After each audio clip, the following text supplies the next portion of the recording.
What's up, Eagles Nation? Steve Hyder here with Gate City Sports Channel, and today, you know what time it is. Keys to victory. Philadelphia versus the Green Bay Packers, or at the Green Bay Packers. Week 4 NFL game. I'm going to go into basically how do we go into this game that we must win, and how do we win? Because I'm telling you right now, there's a lot of people out there that are sleeping on this matchup, and I'm telling you, I'm not saying Green Bay is going to lose this game.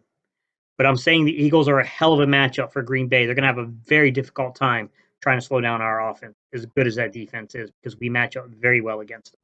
I'm going to get into that. All right, y'all. Keys of victory. Let's get to it. 3-0 is 3-0, no matter which way you slice it.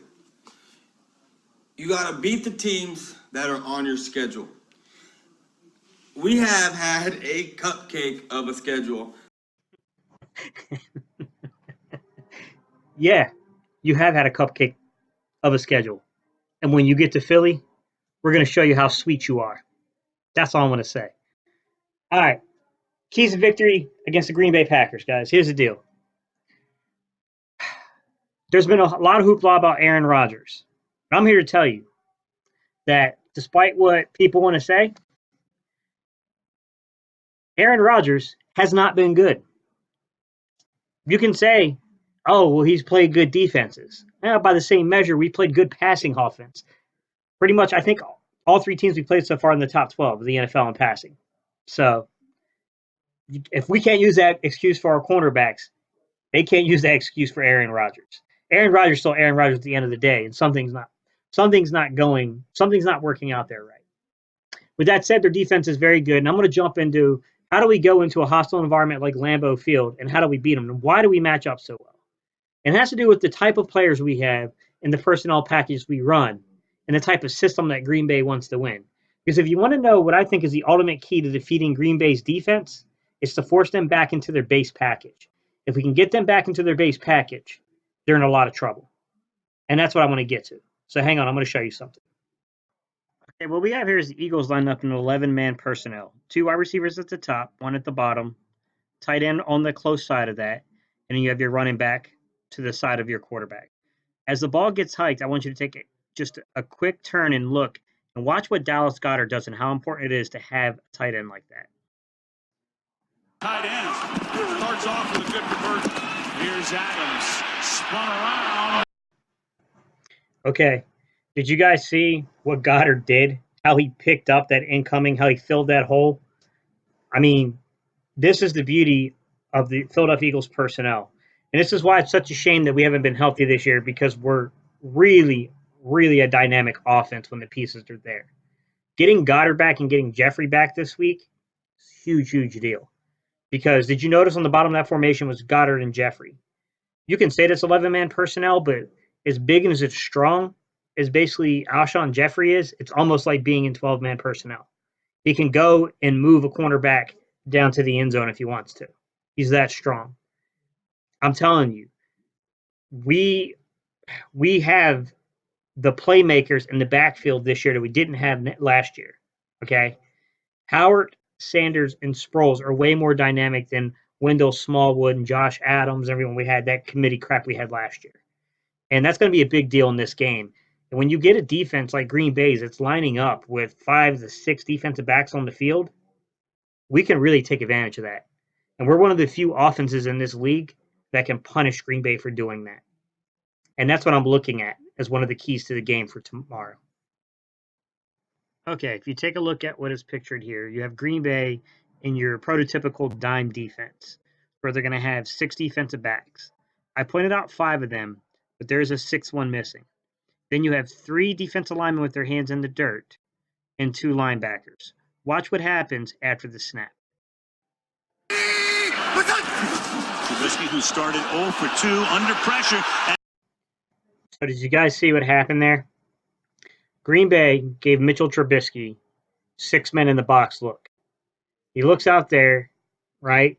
And he's looking at his receivers thinking like, okay, I'm going to have probably 5 people coming on the blitz, and I'm going to have 6 drop back into coverage. Well, at the snap, 2 of the linebackers go out to cover the middle flat area, okay? And then what you get is you get your 2D linemen pushing up, and then you get your third. I think there was actually a third linebacker on the field. There's a third linebacker who comes right through the middle. Okay. And then you got one of your corners coming on a blitz, and you got a delayed blitz coming from either corner or safety on the backside there. So basically, what they did to Mitchell Trubisky is they showed him one thing, right? Did a lot of they showed him one coverage scheme, and it was something completely different. What I'm trying to tell you, as an Eagle fan here, and someone who knows football, is that shit won't work quite as well with Carson Wentz. Carson Wentz is not Mitchell Trubisky. Nothing against Trubisky, but he's nowhere near as far along in his development as Carson Wentz. Carson Wentz would have audibled out of that, and he would have burned him. I think we match up really well there because I think when we go into 12-man personnel, we can really hurt them because they're not sure if we're running, if we're passing. We can hit them with play action. Like, it's just a whole different ball game. And letting our tight ends and our running backs match up with your linebackers and your corners, it's a big mistake because we can actually hurt you pretty bad. Miles Sanders may have put the ball on the ground, but those 2 catches were pretty damn impressive. He showed us he can get into where the zone is, sit down and make a catch, and he can beat coverage when he sees it and go right by you. So I'm expecting us to do pretty big things against this defensive look. Okay, what you see pictured here is your basic 12-man personnel. 2 wide receivers at the top of your screen, 2 tight ends at the bottom of your screen, and then a running back to the bottom of your quarterback on the screen. I want you to watch as this play develops and watch what happens with the running back and both of your tight ends. Pass is caught. All right. Hopefully you guys see now why I say that. A lot of your commentaries and a lot of the NFL personalities are really sleeping on this matchup. And to me, it just goes to show how little preparation they've actually put into the film study. Because anyone who knows anything about football and understands the X's and O's of football can kind of see that this is not the best game for Green Bay. Green Bay's got a lot going for it. It's got a great defense. It's playing at home. It's sitting 3-0. At the same time, it's got a team that matches up pretty well against it. It's really hard to read and tell what we're doing because we use multiple formations. Has a great quarterback and is hungry and desperate for a win. I'm telling you, I don't go into this game scared of Green Bay. I'm going to be honest with you. I think we're going to beat Green Bay.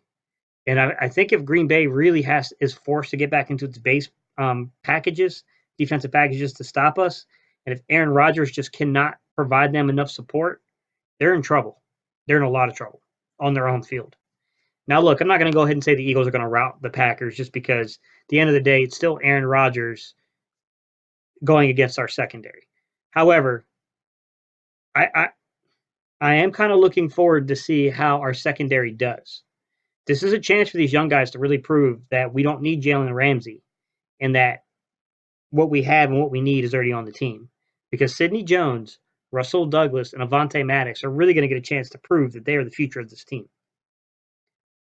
I mean, it's just one of those things, and people are sleeping on the fact that Kamu Grugier-Hill is coming back, who's going to definitely help us out a lot in our nickel packages because he's the prototypical nickel linebacker. And as great as the coaching staff might think that some of our players have played, like Brown and some of the other ones, this is a major upgrade over the other linebackers we have on Gary and Brown. This is an upgrade over them. So even if he's only at 85, 90%, he's an upgrade over those two, especially when we're running, out of our nickel-based defense. So, I look forward to this. I think that, if we can hold, and I think our pass rush is going to be much improved in this game just because we're not going to face max protection. I think a lot of people are getting really upset about the pass rush and not understanding that it's not really the pass rush's fault to an extent. The reason that Jim Schwartz is having to bring the blitz to get pressure is not because necessarily our defensive ends and defensive tackles aren't necessarily doing their jobs. Teams that we played the first 3 weeks have really, really been making sure they're in max protection against us. They're really trying to make us work for any kind of pressure on the quarterback. And I don't think Green Bay is going to roll that way. I think Green Bay is going to come out and take their chances, and we might see more pressure as a result. it'd be interesting to see if Green Bay tries to max protect, because that'll tell us that our defensive line, whether it deserves the respect or not, is clearly getting the respect. Because Detroit and Atlanta and Washington were quite obviously in max protection against us quite often. So we'll see how that kind of goes. All right, y'all. That's my preview for this game. It's my keys to victory. Just to kind of summarize it again, guys, is take advantage of our matchups and 11 and 12 man personnel. Make sure we can get our tight ends and our running backs in favorable matchups against that small nickel crap that they're running in their dime packages. If they stay in the nickel and the dime too long, it's time to feed Howard. We've got to get physical with them and start running these guys over. And if we can get into 12-man personnel, it's going to be a whole different running game. Outside of that, man, it's an opportunity on defense to see the return of Camus, Grugier Hill, whether or not they're going to try to max protect us and if our defensive line can finally break free and get some sacks, and basically see if these young corners hold up. All right, y'all. It's that time of the day for me to ask y'all to do the 3 things: like, comment, and subscribe. Tell me what you guys think. What are your keys to the game? How do you think we match up with Green Bay? What do you think are the best matchups we have going? I really think that Jordan Howard, Miles Sanders, and Ertz and Goddard could have big games here. I really do. I think those 4 could have huge games. All right, y'all. Peace. I'm out of here, guys. Bye.